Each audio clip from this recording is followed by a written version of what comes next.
कोई भी विवाद जितना पुराना होता है उसे सुलझाना उतना ही और मुश्किल हो जाता है। आपने भारत के कई पुराने विवादों के बारे में तो सुना ही होगा। उदाहरण के तौर पर अयोध्या विवाद करीब 500 साल पुराना है और कश्मीर विवाद करीब 70 साल पुराना है। लेकिन आपको शायद दुनिया के सबसे पुराने विवाद के बारे में पता नहीं होगा।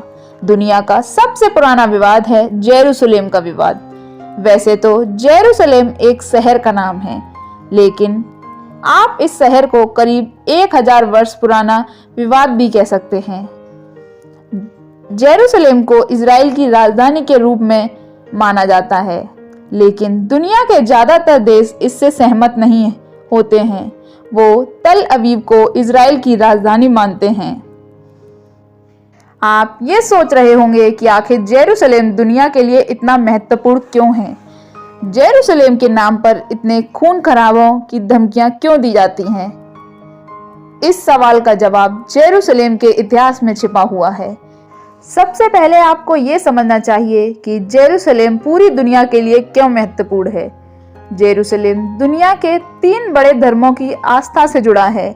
यहूदी, ईसाई और मुस्लिम धर्म के लिए जेरूसलेम एक पवित्र जगह है। विवाद को बारीकी से समझने के लिए आपको इसका पूरा इतिहास समझना होगा।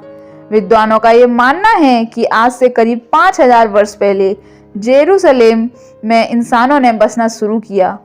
आज से 3000 वर्ष पहले यहूदियों के किंग डेविड ने जेरूसलेम को अपने यहूदी साम्राज्य की राजधानी बनाया।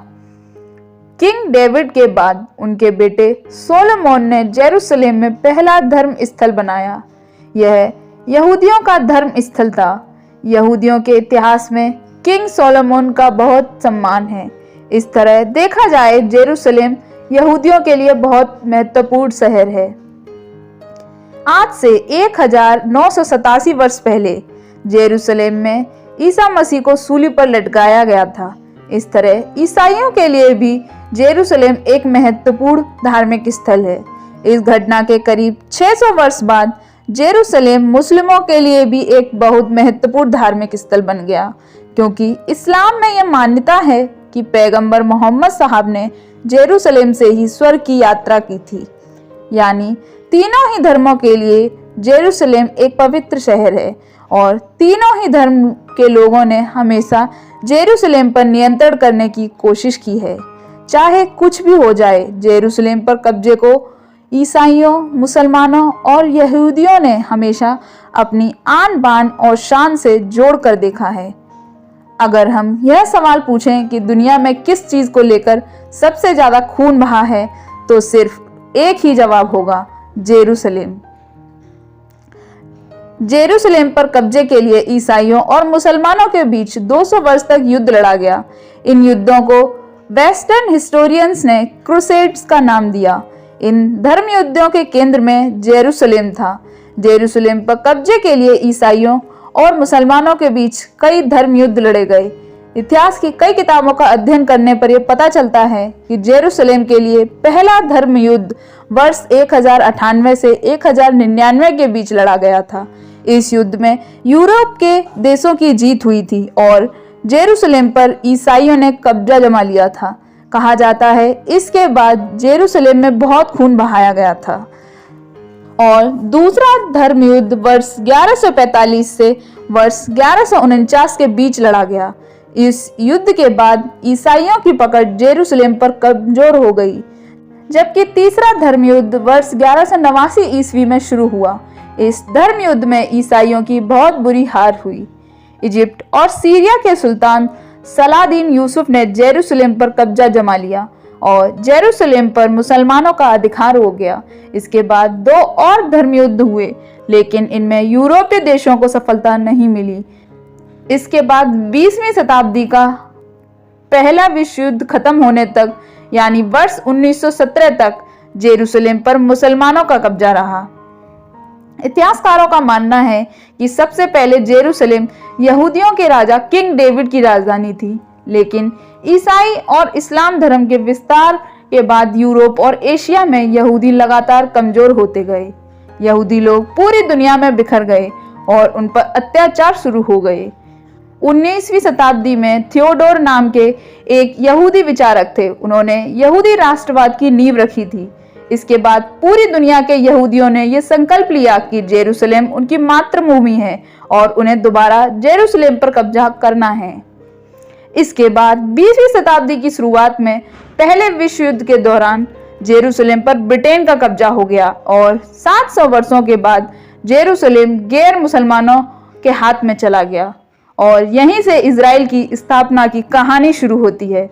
कहा जाता है कि ब्रिटेन ने यहूदियों को जेरूसलेम में बसाने का लालच देकर पहले विश्व युद्ध में यहूदियों का समर्थन हासिल कर लिया। बहुत ही चालाकी से ब्रिटेन ने अरब देशों को भी जेरूसलेम का लालच दिया था।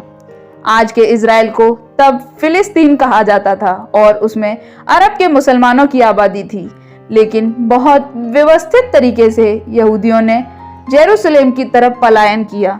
धीरे धीरे पूरे इलाके में यहूदियों की आबादी बहुत बढ़ गई और अरब के मुसलमान कमजोर होते गए। वर्ष 1947 में यूनाइटेड नेशंस ने इजराइल को एक देश के तौर पर मान्यता दे दी, लेकिन जेरूसलेम को एक अंतरराष्ट्रीय शहर के तौर पर मान्यता दी गई ताकि सर्वधर्म समभाव बना रहे। तब जेरूसलेम पर इजराइल का नियंत्रण नहीं था। इसके बाद धीरे धीरे फिलिस्तीन गायब होता गया। इजराइल एक देश के रूप में स्थापित हो गया। 1948 में अरब देशों और इजराइल के बीच हुए पहले युद्ध के बाद फिलिस्तीन के कब्जे वाला इलाका और कम हो गया। हालांकि जेरूसलेम के कुछ हिस्सों पर तब भी फिलिस्तीन का कब्जा था। वर्ष 1967 में अरब देशों और इजराइल के बीच एक और युद्ध के बाद इजिप्ट के कुछ हिस्सों पर भी इजराइल ने कब्जा कर लिया। हालांकि बाद में एक समझौते के तहत इजराइल ने यह हिस्सा इजिप्ट को वापस कर दिया। अब आज के मैप में फिलिस्तीन सिर्फ वेस्ट बैंक और गाजा तक सिमट कर रह गया है। इजराइल की स्थापना हो गई और कई वर्षों के संघर्ष के बाद इजिप्ट और सऊदी अरब समेत कुछ मुस्लिम देशों ने इजराइल को मान्यता भी दे दी, लेकिन जेरूसलेम में मौजूद धर्म स्थलों का विवाद अब तक सुलझा नहीं है। जेरूसलेम में एक ऊंचे इलाके में डोम ऑफ रॉक्स है। यहूदियों की मान्यता है कि यहाँ पर किंग सोलोमन ने पूजा स्थल बनवाया था और इसी के पास अल अक्सा मस्जिद है। कहा जाता है यहीं से पैगंबर मोहम्मद साहब ने स्वर्ग की यात्रा की थी। यहाँ पर एक वेस्टर्न वॉल भी है जो यहूदी धर्म के लिए महत्वपूर्ण मानी जाती है। अरब देशों का दावा है कि इजराइल जेरूसलेम में मुस्लिम तीर्थयात्रियों पर तरह तरह की पाबंदियां लगाता है, जो गलत है। आज भी दुनिया जेरूसलेम की समस्या का कोई हल नहीं निकाल पाई है। ये सभ्यताओं का संघर्ष है जो 21वीं सदी में भी जारी है। आपको अगर वीडियो अच्छी लगी हो तो वीडियो को लाइक और चैनल को सब्सक्राइब करना ना भूलें। धन्यवाद।